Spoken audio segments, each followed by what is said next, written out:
ఇవాల్టి డిబేట్ లో మనం డిస్కస్ చేయబోతున్నాం. ఈ ఇవాల్టి డిబేట్ లో మనతో పాటు పార్టిసిపేట్ చేస్తున్నారు టీడీపీ నుంచి సయ్యద్ ఖాజా గారు జాయిన్ అయ్యారు, అండ్ వైసీపీ నుంచి రేగడి లక్ష్మణరావు గారు జాయిన్ అయ్యారు, ఇంకా అదేవిధంగా బీజేపీ నుంచి చంద్రశేఖర్ గారు, ఇక రాజకీయ విశ్లేషకులు మస్తాన్ రావు గారు జాయిన్ అయ్యారు.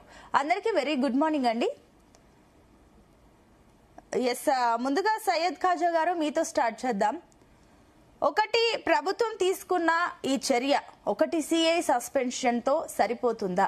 ఒకటి, ఎందుకంటే అతను ఫస్ట్ ఆఫ్ ఆల్ అది లాకప్ డెత్ అని చెప్పేసి సర్కమ్స్టాన్సెస్ ప్రకారం అది మాట్లాడుతున్నారు, కానీ అది కూడా క్లారిటీ లేదు అసలు. ఎందుకంటే ఇంత ఎవరైనా పెద్ద క్రిమినల్ అయినా కోర్టు శిక్షించినా వాట్ ఎవర్ ఏం జరిగినా, ఒకవేళ గతంలో సందర్భాలు కూడా చూసాం, పోలీసులు ఎన్కౌంటర్ చేసినా అట్లీస్ట్ ఆ బాడీ అయినా కనిపించేది. కనీసం ఆ బాడీకి సంబంధించి ఏంటి, ఏమైపోయింది, చనిపోయాడా, బతికే ఉన్నాడా, అసలు మిస్ అయిందా ఏంటి, ఏం తెలియని సిచ్యువేషన్స్ లో ఒక సీఏని సస్పెండ్ చేసి చేతులు దులుపుకుంటుందా ప్రభుత్వం అని చెప్పేసి విమర్శలు ఈవెన్ మాజీ సీఎం జగన్ నుంచి కూడా అవే కమెంట్స్ వచ్చాయి. కాబట్టి ఒకసారి క్లారిటీ ఇవ్వండి.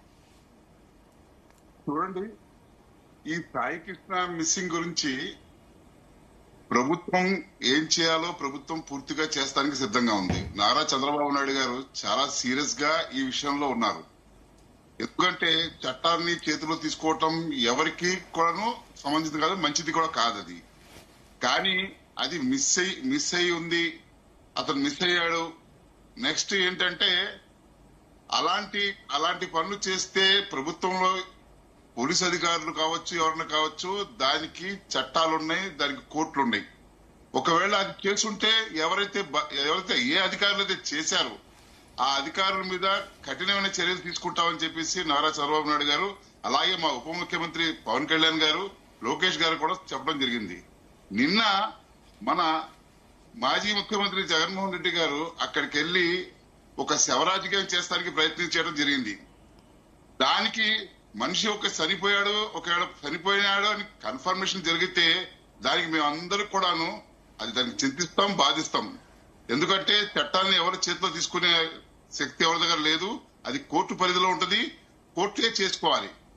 కానీ దీంట్లో ఏం చేస్తున్నారంటే ఎక్కడో స్టేషన్ లో ఎక్కడో ఒక సిఏ పరిధిలో జరిగిన పనికి, అది కూడా కన్ఫర్మేషన్ లేదు దీంట్లో, సిఏ పరిధిలో జరిగిన స్టేషన్ లో జరిగిన పనికి దానికి తీసుకొచ్చి వాళ్ళ ప్రభుత్వానికి అంటగట్టడానికి చూశారు. దీన్ని శవరాజకీయాలు అంటారు. దీన్ని ప్రభుత్వం దీనికి సీరియస్ గా ఉందని చెప్పేసి స్వయంగా ముఖ్యమంత్రి గారే ఒక హై లెవెల్ మీటింగ్ కూర్చోబెట్టి డీజీపీ గారితో హోమ్ మినిస్టర్ గారితో కూర్చొని దీనికి పూర్తిగా వివరణ కోరి దీనికి ఏ రకంగా దీని మీద మనం చర్య తీసుకుంటామని చెప్పేసి వాళ్ళకు చర్య తీసుకోవాలని చెప్పేసి సీరియస్ గా చెప్పడం జరిగింది. దీనికి ఈ వైసీపీ నాయకులు దీనికి ఈ టైపుగా రాజకీయం చేస్తారంటే మాకు చాలా బాధగా ఉంది.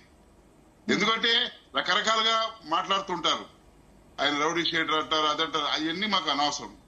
జరిగింది ఏంటి, వాస్తవాలు ఏంటి? హైకోర్టు 29వ తారీఖు లోపు అతన్ని అక్కడ ఆ రోజు ప్రొడ్యూస్ చేయలేకపోతే సీఏ మీద చర్య తీసుకుంటారని హైకోర్టు కూడా తెలియపరిచింది. దాని రకంగా ఫాలో అయిపోతారు అంతే తప్ప దీనికి ప్రభుత్వానికి సంబంధం ఏంటండి? ప్రభుత్వం సంబంధం లేదు కదండి. ప్రభుత్వానికి సంబంధం లేదు. అది ఒక స్టేషన్ లిమిట్ లో జరిగింది, అది జరిగింది, ఏం జరిగిందో కూడా వాస్తవాలు తెలియదు కదా. ప్రభుత్వానికి సంబంధం లేదు. ఓకే, మీ పాయింట్ చెప్పారు, దాని గురించి ఒకసారి క్లారిటీ తీసుకుందాం.